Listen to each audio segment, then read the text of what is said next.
Welcome, everyone. Today we're diving into something a bit different. We're looking at a set of real-life stories shared by one of you, a listener. That's right. And these aren't, campfire tales. They're personal experiences. Yeah, really personal. And they all revolve around, swimming pools. Places you normally think of as fun, right? Safe. Exactly. But these stories twist that expectation. They take these ordinary spots, backyard pools, community pools, and turn them into settings for something genuinely disturbing. It's that feeling when something familiar suddenly feels wrong, dangerous even. And our goal here is to explore these accounts, to understand what makes them so unsettling, what fears they tap into, and why the pool setting seems to amplify everything. Okay, let's get into the first one. The listener called it the Midnight Swim. So, picture this. End of summer, high school friends. You know that feeling, that last bit of freedom. Right. And they decide to sneak into the local community pool late at night. And the account mentions this wasn't some big, well-lit park pool. It was in a quiet neighborhood, completely dark, like 1 a.m. dark. Pitch black. They hopped a fence from a neighbor's yard. Classic teenage move. Definitely. So there are 4 of them. The narrator, James, Courtney, and Alyssa. They get in the water, total darkness, can barely see a thing. And then Alyssa gets out for a second, heads to the water fountain, leaves the other 3 in the pool. And this is where it shifts. While she's gone, they hear it. A splash. A clear splash, yeah. From the other side of the pools, like someone jumped So in. naturally they think, okay, Alyssa's back.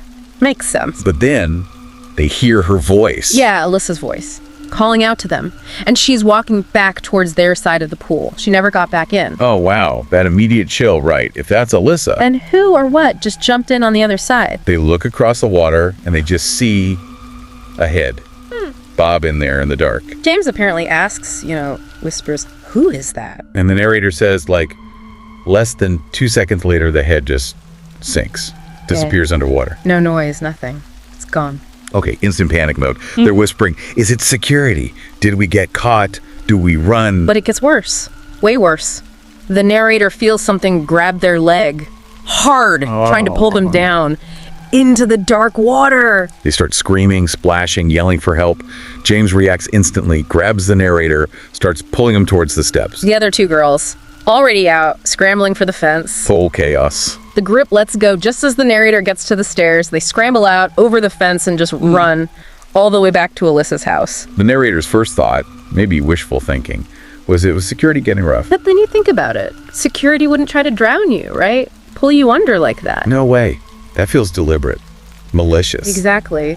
The source leaves it hanging. What is it? Another kid, a guard who lost it, or someone dangerous hiding in that pool? It's terrifying. It really is. That unknown threat in a place you thought was safe, even fun.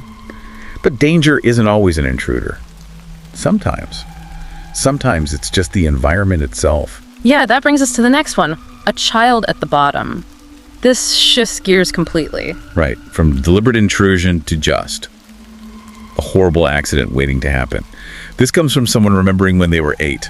Just a normal day, right? Hot summer day, 85 degrees. The listener remembered that specifically. Their family home. The narrator, 8 years old, is getting ready to swim, waiting for their little brother, who's 6. Parents are inside, just for a moment, presumably. The narrator looks at the pool and sees something. A dark shape sitting still on the bottom. And it takes a few seconds, for an 8-year-old brain to connect the dots. Oh, God. And realize it's their brother, their 6-year-old brother, motionless. The listener described the reaction, just a piercing scream, feeling totally helpless, just a kid seeing something awful. That scream, though, it brought the parents running, bursting out the back door. Dad sees him, dives right in, no hesitation, pulls the little boy out. And according to the listener, it was, they used these words, nothing short of a miracle that their dad managed to resuscitate him. Wow. So close. In their own backyard. Just a few moments unsupervised. It's a totally different kind of pool fear, isn't it? The inherent danger of water. How quickly safe becomes deadly. Yeah. Thankfully, a miracle ending, but the source said unsupervised swimming was completely banned until they were much older. A hard lesson. Absolutely. It really underscores that need for constant vigilance. Okay, so we've had the unknown intruder, the accidental tragedy. Let's go back to the unsettling night vibe. Story 3, The Vanishing Body. Another private pool story. This one is bizarre. The listener is living alone, wakes up around 2 a.m. And here's splashing from their own backyard pool. Instant worst case scenarios, right? Alone in the house. Definitely. And their bedroom window didn't have a view of the pool, so they have to go downstairs to the den. Imagine that walk downstairs in the dark, knowing someone or something is splashing outside. The listener said they were like freaking out. Gets to the den window. Blinds are shut, but the windows are open, so they can still hear the splashing clearly. Gotta be quiet, right? Don't want to alert whoever's out there. So they carefully lift the blinds. Just a tiny bit. And the splashing stops. Instantly. Dead silence. Which is almost creepier, you know? Totally. So they wait. A few minutes. Silence. Nothing. They decide, okay, maybe it's safe. Need to check it out. Walks outside towards the pool, and then they see it, and the listener says it felt like a heart attack. There's a body. Submerged in the shallow end. Oh my God. Instinct just takes over, pulls the body out, hoping maybe they're alive, maybe it's a prank. But the account says they didn't seem to be breathing. Just still. Pure panic sets in, looks around the yard, scanning the dark, and catches movement. Someone's standing in the bushes, watching. Just watching. Doesn't move, doesn't help. Goes back inside immediately, calls 911. Police get there surprisingly fast. Okay, so here's where it gets really strange.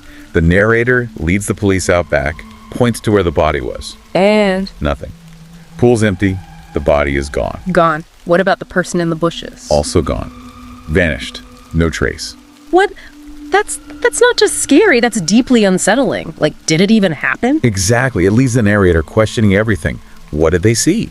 Yeah. Who was the watcher? It's like reality itself glitched. Adds this whole layer of the inexplicable. Okay, wow. So the unknown, the tragic, the bizarre. The next one, the man in the woods, puts the threat right out in the open. Very direct. Yeah. This one combines the pool setting with a very tangible human threat. It happened on a family road trip. They were staying at a small country inn. The description sounds pretty isolated, fruit stand across the way, some fields, but mostly just thick, dark forests surrounding it. After dinner, sun's down, but still kind of light out. They decide to use the inn's pool. Nobody else is around. Already a bit creepy, right? Pool surrounded by dark woods. They're just playing games, normal stuff. Until the narrator looks over towards the woods and sees a guy standing right by the trees. Just standing there. Yeah, not hiding or anything, clearly visible. Yeah. And just glaring at them in the pool. Okay, that's unnerving. Did they tell anyone? Nudged their brother, who looked over too and apparently said something like, Jesus Christ, that's creepy. So, confirmed sighting. So what does the guy do? Just stand there. No, he walks over, right to the poolside, sits down on a lounge chair, still staring, Oh, come on. That's way too bold. and then he speaks. Said something like, wonderful night for a swim, huh? But with this really off-putting chuckle, according to the source. Ugh. Instant discomfort. The listener said they felt painfully uncomfortable. Yeah, they gave those awkward, polite laughs, said, yeah, but their hearts were pounding. They wanted to leave, obviously. Desperately. Yeah. But they felt trapped, you know? Yeah. Didn't want to make it obvious they were leaving because of him. Might provoke him somehow, so they just stopped talking. Yeah. Awkward silence in the pool. And the guy. He gets up, still watching them, walks right to the very edge of the pool, and just stands there, looking down at them. Just looming over them. That's terrifying. The narrator tried asking, do you work here? Trying to break the tension, maybe figure out who he is. Did he answer? Completely ignored them. Just stood there, silent, staring. Okay, now it's really bad. They whisper to each other, we gotta go, now. They start moving towards the ladder. The man moves too, quickly, towards the ladder, blocking it. No way. They stop. Try moving towards the stairs on the other side. Let me guess. He mirrors them, moves towards stairs, deliberately blocking their exit points. They were physically trapped in the pool by this guy. That is absolutely terrifying. What happened? Pure luck, it seems. Their dad shows up, Yeah. walks around the building calling their names, probably wondering where they are, totally unaware. Oh, thank God. What did they do? The second they saw their dad, they just screamed, help! This guy, he's trying to hurt us! How did the dad react? Dad was apparently much taller, saw the situation, confronted the man, sized him up. He pushed him, started yelling, threatened to call the cops. And the man, what did he do when confronted? Said absolutely nothing, just turned and walked away slowly, even as the dad was yelling at him. Wow. His silence, his deliberate blocking. The source thought maybe kidnapping. That was the fear mentioned, yeah. His whole demeanor suggested really bad intentions. That feeling of being cornered, watched, and then physically blocked. Truly awful. Absolutely. Okay, this leads us to our final story, and maybe the most disturbing, because it involves a neighbor, Trust. Yep. The neighbor, Paul. Yeah, this one's tough. It comes from someone, let's call him Daniel. Remember when he was really young, maybe 6 or 7, living in New Jersey, quiet street. Had the same next door neighbor, Paul, for years. Knew him, familiar face. Right, so one hot day, Daniel's dad is home. Paul comes over, introduces himself to Daniel, acts super nice, genuine. Comes okay so far. Then Paul asks the dad, hey, can Daniel come use my pool?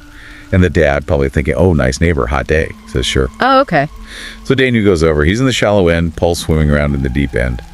But watching Daniel, smiling, asking normal kid questions. Seems innocent enough on the surface. Paul asks if Daniel can swim. Daniel says no. So Paul swims over, tries to teach him lifting his legs, arms. Doesn't really work. Paul says, oh, I'll invite you over again. We can practice. Okay, still sounds potentially okay, if maybe a little awkward. Then, the next night, Daniel hears splashing from Paul's pool, looks out his window, sees Paul looking up, waving. Paul calls up to the window, invites Daniel over again.